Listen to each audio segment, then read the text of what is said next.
नमस्कार साथियों, टीचिंग गुरु bye MD classes पर आपका बहुत बहुत स्वागत है दोस्तों।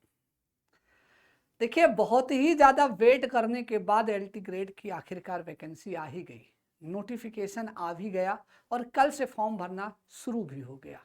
तो आइए इसमें हम लोग इसी सब चीज़ के बारे में चर्चा करेंगे इस वीडियो में दोस्तों। और काफ़ी एक्साइटमेंट था, काफ़ी वेट करने के बाद, काफ़ी दिनों के बाद ऐसे पोस्ट देखने को मिले हैं, तो मौका बिल्कुल मत जाने दीजिएगा और इसमें अपनी नौकरी को पक्की कर लीजिएगा। तो सबसे पहले थोड़ी सी चर्चा हम ये करेंगे दोस्तों कि सबसे ज़्यादा जो कन्फ्यूजन रहता है बच्चे को कि सर हम क्या एलिजिबल हैं कि नहीं है एलिजिबल। ज़्यादातर हमारे पास कॉल मैसेज यही सारी चीज़ें आती है कि सर मैं एलिजिबल है कि नहीं है।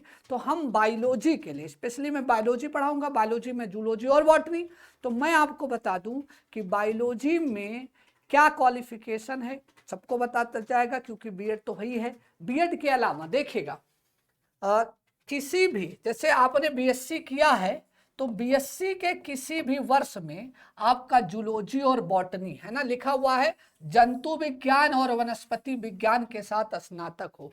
डजन मैटर है फर्स्ट ईयर में रहा, सेकंड ईयर में रहा या थर्ड ईयर में रहा, इन तीनों सालों में किसी भी साल आपका जूलॉजी बॉटनी रहा हो तो आप एलिजिबल हो जाएंगे। तो ये कन्फ्यूजन दूर कर लीजिएगा कि सर हमारा लास्ट तक था या सेकंड ईयर में छूट गए, ये बिल्कुल परेशान मत होइएगा। किसी भी ईयर, फर्स्ट ईयर हो चाहे सेकंड ईयर थर्ड ईयर हो, जूलॉजी बॉटनी जरूर रहा हो। तो क्योंकि कभी कभी क्या होता है कि इसमें केमिस्ट्री शामिल हो जाता है, जूलॉजी छूट जाता है या बॉटनी छूट जाता है, तो ऐसा नहीं है। ठीक है कि जूलॉजी या बॉटनी जो है वो किसी भी साल रहा हो, तो अमूमन लोग बीएससी करते हैं तो फर्स्ट ईयर जूलॉजी बॉटनी और केमिस्ट्री ही होता है। ठीक है, तो आप एलिजिबल हैं। ठीक है, दूसरी बात, ये जो परीक्षा होनी है ये द्विस्तरीय परीक्षा है। द्विस्तरीय परीक्षा मतलब होता है एक बार प्रीलिम्स होगा, फिर प्रीलिम्स के कट ऑफ या मेरिट के हिसाब से आपको मेंस के लिए बुलाया जाएगा, मतलब मेंस एग्जाम होगा। ठीक है, तो प्रीलिम्स के बाद मेंस होगा। खास बात यह है कि मेंस जो होगा वो डिस्क्रिप्टिव होगा, लिखने वाले प्रश्न होंगे। प्रीलिम्स वैसे ही होता है जैसे आम एग्जाम होते हैं, ऑब्जेक्टिव टाइप मतलब क्वेश्चन होते हैं, मल्टीपल बहुविकल्पीय प्रश्नों वाले होते हैं। और यहाँ पर जो मेंस होगा वो मेंस डिस्क्रिप्टिव होगा, और डिस्क्रिप्टिव होगा मीन्स कि आपको लिखना होगा। तो आइए साथियों देखते हैं कि इसमें अगर हम बात करेंगे प्रथम चरण मतलब प्रारंभिक परीक्षा, जिसको हम लोग प्री एग्जाम आम भाषा में बोलते हैं, तो इसमें क्या होगा कि एक ही प्रश्न पत्र होगा, मतलब कि क्वेश्चन पेपर केवल एक ही होगा, एक ही क्वेश्चन पेपर होगा। प्रश्नों की संख्या 150 रहेगी, मतलब 150 क्वेश्चन रहेंगे, जिसमें जीके जीएस या सामान्य अध्ययन की बात करेंगे तो 30 प्रश्न होंगे। 30 प्रश्न जो होंगे वो जीएस के होंगे, और जीएस में नॉर्मली वही आपका करंट अफेयर के कुछ क्वेश्चन होंगे, हिस्ट्री ज्योग्राफी के कुछ क्वेश्चन, कुछ नॉर्मल साइंस के क्वेश्चन होते हैं जिसको जनरल साइंस या बोलते हैं, या थोड़ा बहुत अगर मिल जाएगा तो इकोनॉमी वगैरह के भी क्वेश्चन देखने को मिल जाएगा, तो जिसको हम लोग जीके जीएस बोलते हैं वो रहेगा। बाकी का जो 120 प्रश्न रहेगा वो आपके सब्जेक्ट का रहेगा। जैसे आपने बायोलॉजी लिया है तो बायोलॉजी के रहेंगे, जिसका मैथ लिया होगा वो मैथ का, या जो भी जिसका सब्जेक्ट होगा उस सब्जेक्ट के रहेंगे। ठीक है, हर प्रश्न 2 अंक के होंगे, मतलब पेपर जो होगा वो 300 का होगा। मतलब आप खुद ही अंदाजा लगा लीजिए भैया, 150 क्वेश्चन होगा, हर प्रश्न 2 नंबर का होगा, तो कितना हो जाएगा, 300 मार्क्स के क्वेश्चन हो जाएंगे। ओके, समय आपको मिलेगा 2 घंटा, मतलब कि 2 घंटा बोले तो 120, तो 120 मिनट में आपको मिलेगा 150 क्वेश्चन। ऑन एन एवरेज अगर बात करेंगे तो एक क्वेश्चन के लिए आपको 40 से 50 सेकंड का समय मिलेगा। चलिए, अब ये परीक्षा आप पास करेंगे, उसके बाद आपको बुलाया जाएगा। परीक्षा पास करने का मतलब होता है वो कट ऑफ बनेगा। हाँ, यहाँ वो एक बात बता दे, बहुत इंपॉर्टेंट है कि निगेटिव मार्किंग भी है, निगेटिव नकारात्मक अंकन भी होगा। और निगेटिव मार्किंग कितना होगा ये अपने दिमाग में बसा लीजिए, नहीं तो गड़बड़ हो जाएगा। निगेटिव मार्किंग होगा 1/3, क्या होगा, 1/3 निगेटिव मार्किंग होगा। अगर आपने कोई क्वेश्चन गलत कर दिया तो याद रखना 1/3 मार्क्स आपके सही वाले में से कट जाएगा, सही वाले में से कट जाएगा। तो निगेटिव मार्किंग है, इस बात को भी दिमाग में थोड़ा सा रखना पड़ेगा, क्योंकि कभी कभी क्या होता है कि क्वेश्चन हमारे ज़्यादा गलत हो जाते हैं तो सही में से भी चले जाते हैं नंबर्स। ओके, चलिए दूसरी बात, अब जब मेंस एग्जाम होगा, मेंस एग्जाम में आपको क्या क्या देखने को मिलेगा ये बहुत जरूरी है जानना। ठीक है, देखिए मेंस एग्जाम जो होगा उसमें भी एक ही पेपर होगा, पेपर जो होगा वो सिंगल पेपर होगा।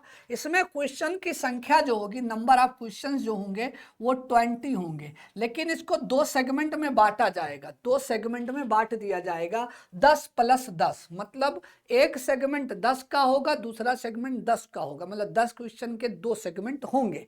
ठीक है, अब इसका कुल अंक मार्क्स जो होगा वो 200 नंबर के होंगे। तो जो मेंस होगा, जो आपका मेंस होगा, उस मेंस में 200 मार्क्स होंगे। क्या होंगे? 200 मार्क्स के होंगे। ये चीज आपको याद रखना है। ठीक है, अब इसके लिए जो समय दिया गया है वो 3 घंटे का समय दिया है। जाहिर सी बात है, लिखने वाला पेपर है, डिस्क्रिप्टिव पेपर है, तो टाइम टेकिंग होगा। जैसे पीसीएस का मेंस होता है, आईएएस का मेंस होता है, ऐसे बहुत सारे एग्जाम का मेंस होता है जिसे लिखा जाता है, तो लिखने वाला यहाँ पर भी होगा। ठीक है, चलिए अब इंपॉर्टेंट बात यह है कि सर इसमें जीएस नहीं आएगा, इसमें केवल आपका मेन सब्जेक्ट आएगा। जैसे आपने जो सब्जेक्ट लिया है वही सब्जेक्ट, जैसे जिस सब्जेक्ट से आपने फॉर्म भरा है, फॉर एग्जांपल आपने फॉर्म भरा हो बायोलॉजी से या आपने भरा हो साइंस से, तो इसी के क्वेश्चन होंगे। ये मत सोचिएगा कि इसमें जीके जीएस भी आएगा, ऐसा कुछ नहीं। अब इसके सेगमेंट्स को जो डिवाइड किया गया है, 2 सेगमेंट होगा, एक होगा खंड आ और खंड बा, नाम कुछ भी दे सकते हैं, ए भी दे सकते हैं। तो खंड ए में होगा 10 प्रश्न, 10 क्वेश्चन होगा। ये 10 क्वेश्चन जो होंगे वो 125 वर्ड्स में, 125 वर्ड्स में लिखने होंगे, और हर जो प्रश्न होगा वो 8 मार्क्स का होगा। कितने मार्क्स का होगा? 8 मार्क्स का हो जाएगा। तो कुल मिला के हो जाएगा ये 80 मार्क्स। कितने हो जाएंगे? 80 मार्क्स के हो जाएंगे। ये सेगमेंट 1। ओके, जो सेगमेंट बी है या बा है या एक कह दो कह लीजिए, इसमें भी 10 क्वेश्चन होंगे, लेकिन इसको कम से कम अगर कहेंगे शब्दों की सीमा जो रहेगी वो 200 वर्ड्स में रहेगी। जैसे सब में आईएएस पीसीएस के लोग देते हैं या किसी भी एग्जाम में, तो वहाँ लिखा रहता है कि इतने शब्दों में अपने आंसर को दीजिए, तो ऐसे इसमें भी लिख दिया गया है कि 200 क्वेश्चन में आपको आंसर देना होगा। लेकिन याद रखना, इसमें जो मार्किंग की गई है, हर क्वेश्चन जो होगा वो 12 नंबर का होगा। तो 12 × 10 बराबर कितना हो गया? 120, और 120 और 80 बराबर क्या हो गया? 200 नंबर का हो जाएगा। ठीक है, तो बायोलॉजी में सीट भले कम हो, लेकिन याद रखना मजा बायोलॉजी और साइंस में ही आता है, बायोलॉजी और साइंस में ही मजा आता है ये एग्जाम निकालने में। ठीक है, चलिए तो इंपॉर्टेंट क्या है? प्रीलिम्स होगा, जो कि ऑब्जेक्टिव टाइप, मतलब मल्टीपल चॉइस टाइप का जो क्वेश्चन होता है एमसीक्यू, वो होंगे। उसको क्वालिफाई करने के बाद आपको मेंस देना पड़ेगा, लेकिन दोनों में पेपर एक ही एक होगा। अब इसमें तो निगेटिव मार्किंग करा नहीं सकते हैं डिस्क्रिप्टिव में, इसलिए निगेटिव मार्किंग जो होगा वो केवल प्रीलिम तक ही लिमिट है, मेंस की और प्रारंभिक परीक्षा तक ही है। इसके बाद आते हैं जो हम लोगों को पढ़ना है यहाँ पर, बायोलॉजी का सिलेबस। बायोलॉजी में सिलेबस है जूलॉजी और बॉटनी, ब्रॉड सिलेबस होता है अपने आप में। दूसरी चीज, क्वेश्चन का जो लेवल होता है वो लेवल थोड़ा सा अप होता है। ऐसा नहीं कि इजी क्वेश्चन आते नहीं हैं, इजी क्वेश्चन भी आते हैं, लेकिन हाँ कंपटीशन ज़्यादा होने की वजह से आपको ये कोशिश करना होगा कि आपको सारे मार्क्स, सारे क्वेश्चन सही, चाहे इजी हो चाहे टफ हो। तो आइए थोड़ा सा हम लोग सिलेबस पर चर्चा करते हैं और एक एक पॉइंट को जानते हैं कि भाई साहब यहाँ पर सिलेबस को कहाँ कहाँ पर बढ़ाया गया है, कहाँ कभी कभी क्या होता है हम पढ़ते चले जाते हैं, सिलेबस पता ही नहीं होता है। पहले के ज़माने में क्या होता है, पहले ज़माने मतलब होता है 2-3 वैकेंसी से पहले की मैं बात बता दूं, जब मैं कभी ऑफलाइन पढ़ाया करता था तो उसमें यह होता था, बच्चा एमपी कौशिक रमेश गुप्ता रटे पड़े हैं, रटे पड़े, फिर बीएससी का पता नहीं कौन कौन सा किताब उठा लाया है, पूरा कोटपाल पता नहीं क्या, सारे किताबें उठा के लाया है, यहाँ पढ़े जा रहे। दिनेश ऑब्जेक्टिव और नीट वाला जो पहले सीपीएमटी का आता था उसको भी उठा के लगाया जा रहा है, लगाया जा रहा है, लगाया जा रहा है। पहले सिलेबस तो देख लो भैया, पहले सिलेबस तो देखो, उस सिलेबस के अकॉर्डिंग पढ़ना है। तो हम लोगों को सिलेबस के अकॉर्डिंग पढ़ना है, सबसे इंपॉर्टेंट चीज होता है सिलेबस जानना। तो साथियों ध्यान से देखिएगा, अगर हम सिलेबस की बात करते हैं तो पहले हम लोग जूलॉजी पर थोड़ा चर्चा करते हैं। तो हम लोग क्या देखेंगे, वर्गीकरण के सिद्धांत, मतलब प्रिंसिपल ऑफ टैक्सोनॉमी। तो टैक्सोनॉमी जो होते हैं वो सारे टैक्सोनॉमी के जो भी जिसने जो थ्योरी दिया है वो सारी चीजें पढ़ेंगे। और इसमें स्पेसीज वाली जो थ्योरी है, सब स्पेसीज की कॉन्सेप्ट है, बाइनोमियल नॉमेनक्लेचर है, ये सब कुछ पढ़ा जाएगा। मतलब कहा जाए कि ये जो बुक है, नॉर्मली जो बुक होते हैं, चाहे वो इंटर का बुक हो चाहे बीएससी का बुक हो, उसमें बड़ी इजीली तरीके से इसको समझाया जाता है और बताया भी जाता है। हम लोग भी पढ़ेंगे, बड़ी इजीली तरीके से पढ़ेंगे। बस बच्चे को थोड़ी दिक्कत ये होती है कि नाम कैसे याद होगा इतना, नहीं, नाम तो याद ही करना पड़ेगा। बायोलॉजी के अगर आप स्टूडेंट हैं तो नाम तो पढ़ना ही पड़ेगा। दूसरी चीज इसके बाद है, हम लोग पढ़ते हैं जितने भी फाइलम्स हैं सारे फाइलम्स को पढ़ेंगे, जैसे प्रोटोजोआ, पोरीफेरा, निडेरिया, टीनोफेरा, प्लेटीहेलमिन्थीज, एस्केहेलमिन्थीज, या इसी को हम लोग क्या बोलते हैं, नेमाटोडा बोलते हैं, Annelida, arthropoda, Mollusca, Echinodermata, chordata, जितने फाइलम्स हैं इसको पढ़ा जाएगा। ओके, अब इन फाइलम्स में हम लोगों को डिटेल में जाके किसको पढ़ना है, ये इंपॉर्टेंट चीज है। जैसे एंटमीबा पढ़ेंगे। अब एंटमीबा में एंटमीबा हिस्टोलिटिका, एंटमीबा जिंजीवैलिस, यही दो इंपॉर्टेंट है। कभी कभी साजिनेटा भी पूछ लेता है, तो ये भी याद रखना। इसके अलावा यूग्लिना, प्लाज्मोडियम, प्लाज्मोडियम पढ़ेंगे तो प्लाज्मोडियम का लाइफ साइकिल पढ़ेंगे। और जब प्लाज्मोडियम का लाइफ साइकिल अगर हम पढ़ लिए तो वहीं पर मलेरिया को भी पढ़ने की कोशिश करते हैं। इसके अलावा पैरामीशियम, ओके, पैरामीशियम के बाद आते हैं पोरीफेरा, है ना, जो दूसरा फाइलम होगा, इसमें ल्यूकोसोलोनिया और साइकॉन पढ़ेंगे। निडेरिया में हाइड्रा, ओरिलिया और ओबिलिया पढ़ा जाएगा। टीनोफोरा में प्लोरोब्रैंकिया पढ़ा जाएगा। और प्लेटीहेलमिन्थीज में फैसियोला हिपैटिका और टीनिया सोलियम पढ़ेंगे। जबकि एस्केहेलमिन्थीज में इन्होंने एक ही चीज दिया है सिलेबस में, और वो दिया है एस्कैरिस। क्या कट कर दिया है, फाइलेरियासिस नहीं, मतलब फाइलेरिया वाला जो बुचरेरिया बेनक्रॉफ्टी है वो नहीं दिया है। तो हम लोग एस्कैरिस लुम्ब्रिकॉइड्स पढ़ेंगे, और इस सिलेबस में नहीं दिया गया है। क्या नहीं दिया गया है, जो अमूमन लोग पढ़ते रहते हैं इसी फाइलम में, वो है आपका क्या, जो है बुचरेरिया बेनक्रॉफ्टी, जो कि सिलेबस में नहीं है। इसके अलावा नेरिस पढ़ेंगे, फेरेटिमा पास्च्यूमा पढ़ेंगे, हेरोडिनेरिया पढ़ेंगे, मतलब अर्थवर्म वगैरह ये सारी चीजें पढ़ लेंगे। फिर आर्थ्रोपोडा में आपका काकरोच है, मस्का डोमेस्टिका पढ़ेंगे, मच्छर पढ़ लेंगे, प्रॉन्स पढ़ेंगे, ठीक है, जिसको झींगा कहते हैं। फिर उसके बाद है मोलस्का में आते हैं यूनियो पढ़ेंगे और पाइला स्नेल पढ़ेंगे।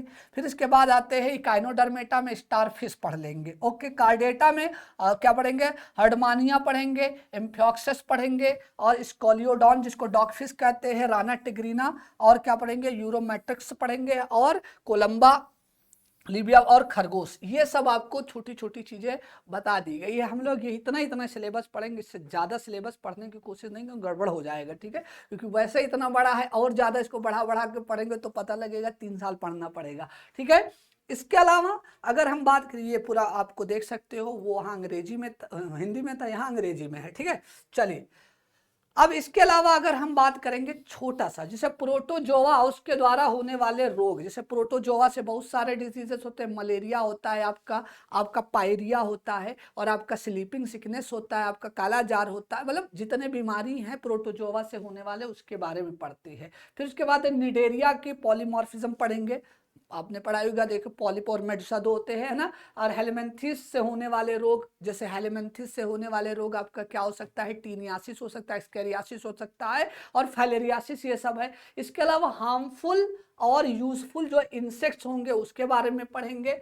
विषैले और तथा विषहीन सांप भी पढ़ेंगे, मतलब सांपों के बारे में भी स्टडी किया जाएगा, जैसे हम लोग के सिलेबस में कोबरा वगैरह दिया गया है। और स्तनधारियों का आर्थिक महत्व, इंपॉर्टेंस है ना, economic importance of the mammals. अब इसमें बहुत सारे हैं, जो जो हमको थोड़ा बहुत लगेगा कि हाँ भाई साहब इसको पढ़ना जरूरी है, वो सारे मैमल्स को हम लोग पढ़ने की कोशिश करेंगे और उससे सीखेंगे। इसके अलावा अगर हम बात करेंगे, अब हम साइटोलॉजी में आ जाते हैं। साइटोलॉजी में जरा ध्यान से देखिएगा, प्रोकैरियोटिक, यूकैरियोटिक, एनिमल सेल की, और दूसरा फिर आगे बढ़ते हैं तो इसी में आप देख सकते हो कि जो इसके सेल ऑर्गेनल्स है वो पढ़ेंगे। टाइप्स ऑफ क्रोमोसोम पढ़ेंगे, बहुत तरीके के अलग अलग डिवीजन किए गए हैं क्रोमोसोम के, मतलब एक तो उसके लोकेशन के हिसाब से सेंट्रोमियर, दूसरा और भी कई सारे इसके बेस बनते हैं।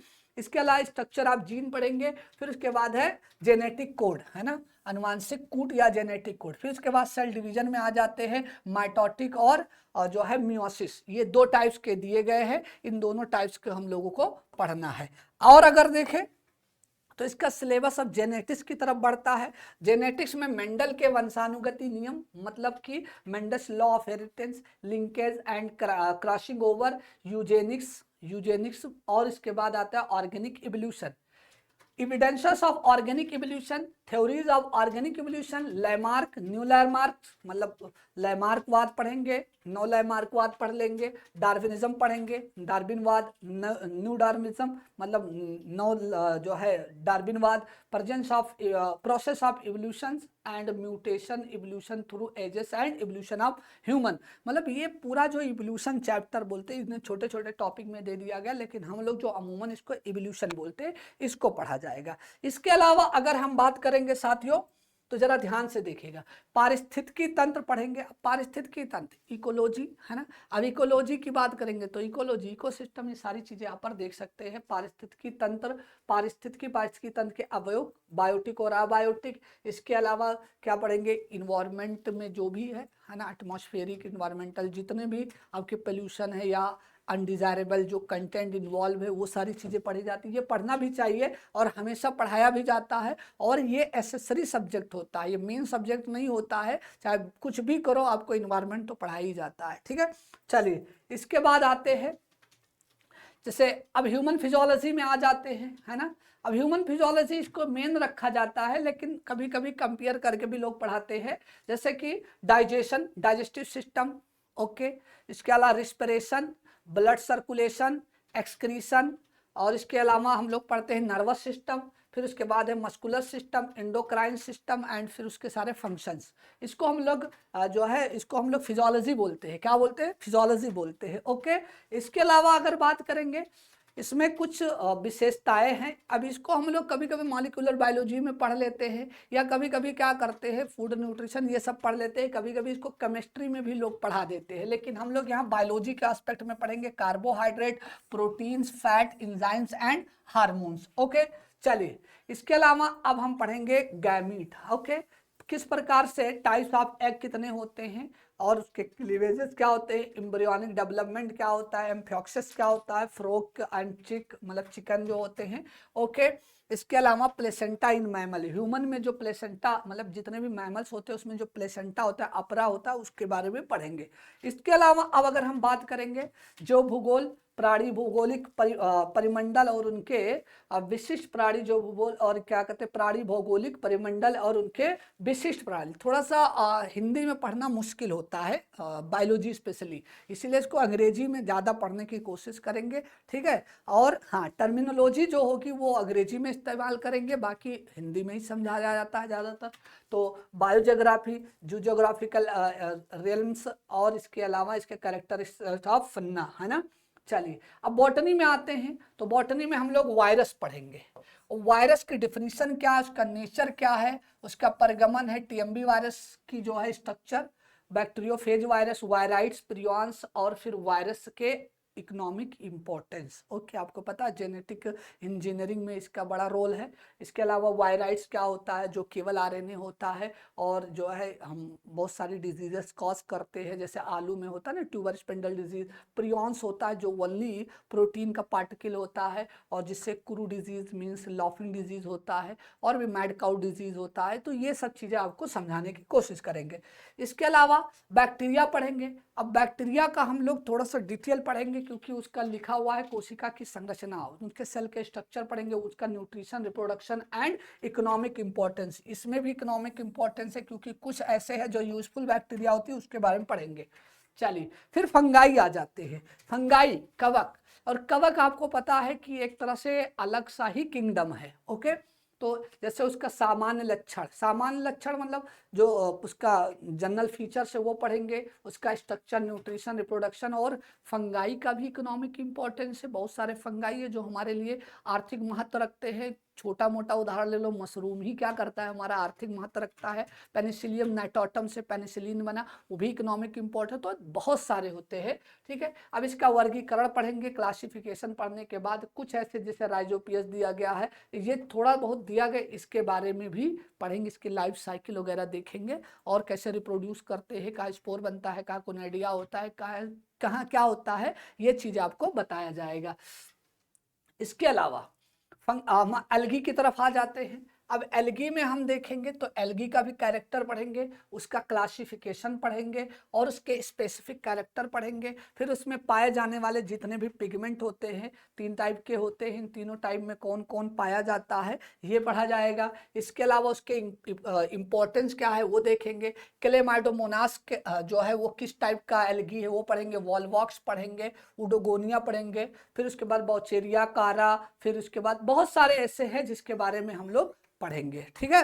चलिए, अब अगर हम बात करें कि लाइकेन क्या है, तो लाइकेन की जो है आपको पता है कि ये सिम्बायोटिक रिलेशनशिप वाला एक क्या है भाई साहब, कंपोनेंट है जिसमें एल्गी और फंगाई होता है। तो इसके बारे में पढ़ेंगे, इसका इकोनॉमिक इंपॉर्टेंस क्या है आपको पता है, लिटमस पेपर ऑब्टेन करते हैं। इसके अलावा इंडिकेटर ऑफ एयर पोल्यूशन होता है, वो किस तरह से काम करते हैं, कौन फाइकोबायोंट होता है, कौन माइकोबायोंट होता है, ये सब आपको एक एक करके सिखाएंगे। इसके अलावा ब्रायोफाइटा की बात करते हैं तो ब्रायोफाइटा का पहले तो हम लोग कैरेक्टर पढ़ते हैं, फिर उसके एग्जाम्पल पढ़ते हैं, फिर उसका इकोनॉमिक इंपॉर्टेंस पढ़ते हैं। कुछ दिया गया जैसे रिक्सिया, मार्केंसिया, एंथोसेरस, फ्यूनेरिया, इन सब के बारे में डिटेल पढ़ना होगा। जो यहाँ एग्जाम्पल में दिया गया है, हाईलाइट किया गया, जैसे रिक्सिया हो गया, आपका मार्केंसिया हो गया, तो इन्हीं लोगों को ही पढ़ा जाएगा। सारे ब्रायोफाइटा के एग्जाम्पल को उठाकर डिटेल नहीं पढ़ना है, ठीक है। इसके अलावा ट्रेडोफाइटा में आ जाते हैं तो सेम कंडीशन वही है कि ट्रेडोफाइटा का बढ़िया से हम लोग जनरल फीचर पढ़ेंगे, फिर उसके एग्जाम्पल पढ़ेंगे, फिर उसमें जो दिया गया है उसके बारे में डिटेल में पढ़ेंगे। जैसे यहाँ दे दिया गया है कि कौन कौन है, उसके बारे में पढ़ेंगे, ठीक है। चलिए, इसके अलावा अनावृत बीज जिम्नोस्पर्म के बारे में पढ़ते हैं, सेम कंडीशन वहाँ अप्लाई कर देंगे। सेम कंडीशन के बारे जो है उसमें जनरल फीचर्स क्या होता है वो पढ़ेंगे। उसके बाद उसका लाइफ साइकिल पढ़ेंगे, क्लासिफिकेशन पढ़ेंगे। फिर जो एग्जाम्पल दिया गया है, जैसे साइकस रेवल्यूटा दिया गया है, पाइनस दिया गया, इफेड्रा दिया गया है, इन सब के बारे में डिटेल पढ़ा जाएगा। ये तो बड़ी नॉर्मल चीजें हैं, आप लोगों ने देखा होगा, ओके। इसके अलावा अगर बात करते हैं पैलियोंटोलॉजी में, तो पैलियोंटोलॉजी में हम लोग कहेंगे कि भाई साहब पैलियोंटोलॉजी को 2 पार्ट में डिवाइड किया गया है।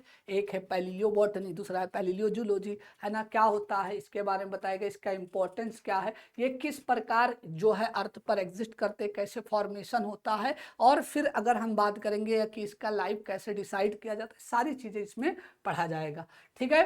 फिर उसके बाद आ जाते हैं आवृत बीजीय वर्ग, मतलब जिम्नोस्पर्म के बाद एंजियोस्पर्म आ जाते हैं। और एंजियोस्पर्म में बहुत सारी चीजें पढ़ लेते हैं, जैसे कि बाइनोमियल नॉमेनक्लेचर, फिर बेंथम हुकर की क्लासिफिकेशन पढ़ेंगे, फिर इकोनॉमिक इंपॉर्टेंस वाले जितने भी जो है हाइबेरियम वगैरह उसको पढ़ेंगे। फिर उसके बाद हम फैमिली में आ जाते हैं, और जितनी फैमिली दिया गया है उतना ही फैमिली पढ़ा जाएगा। आपको पता है कि कम से कम 115 फैमिली है, लेकिन जो इसमें दिया गया फैमिली है वही फैमिली पढ़ा जाएगा। जैसे कुछ उदाहरण यहाँ पर दिए गए हैं, ठीक है, कुकरबिटेसी, रोजेसी, फैबेसी, मालवेसी, ब्रिकेस। तो ये जितने फैमिली दिए गए, आपको ये लगता बोले हो छोटा सा है, लेकिन एक एक फैमिली में कम से कम 2-2, 3-3 लेक्चर लगते हैं, ये भी आपको समझना है, ठीक है।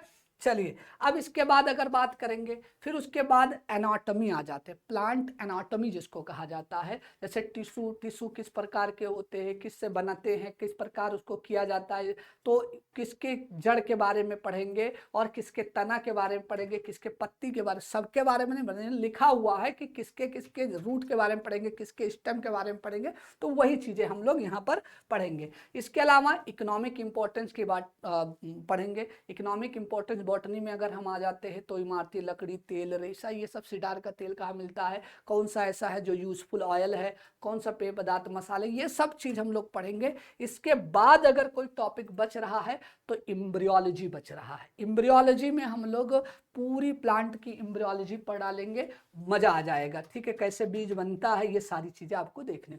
फिर आते हैं साइटोलॉजी में। साइटोलॉजी में हम लोग प्लांट की सेल स्ट्रक्चर पढ़ेंगे, फिर उसके बाद उनके जितने भी सेल ऑर्गेनल्स है वो पढ़ेंगे, फिर सेल डिवीजन, फिर लाइफ सेल साइकिल, ये भी पूरा पढ़ डालते हैं, ठीक है। चलिए फिर जेनेटिक्स में आ जाते हैं। स्ट्रक्चर ऑफ क्रोमोसोम, ये पूरा जो जेनेटिक्स में आ रहा है, जैसे कुछ जूलॉजी और बॉटनी में मैच करेगा वो कॉमन पढ़ लिया जाएगा, बाकी जो अलग अलग है उसको हम लोग अलग अलग पढ़ेंगे, ठीक है। फिर आते हैं प्लांट, जो है फिजियोलॉजी जिसको बोला जाता है, जल का अवशोषण, मतलब ये कितने होते हैं नहीं, जब फोटोट्रॉफिज्म क्या होता है, फोटोसिंथेसिस क्या होता है, ये सारी चीजें हम एक एक करके यहाँ पर पढ़ेंगे। ओके, चलिए अब आते हैं बायोकेमिस्ट्री जिसको बोलते हैं, है ना। चलिए, तो इसमें कार्बोहाइड्रेट, प्रोटीन, तो ये थोड़ा सा कॉमन हो जाता है जूलॉजी और बॉटनी का, तो इसको भी हम लोग जैसे कार्बोहाइड्रेट, प्रोटीन, ये बायोलॉजी के एस्पेक्ट में पढ़ेंगे, ना कि केमिस्ट्री के एस्पेक्ट में पढ़ेंगे, ठीक है। चलिए, इसके अलावा अब इन्वायरमेंटल बॉटनी पर आ जाते हैं। इन्वायरमेंटल बॉटनी में नॉर्मल है, जैसे जूलॉजी है वैसे यहाँ पर बॉटनी का भी है, बस थोड़ा सा इंपॉर्टेंस इसका प्लांट्स का ज़्यादा है, तो यहाँ पर ये पढ़ेंगे। फिर उसके बाद आ जाते हैं प्लांट पैथोलॉजी।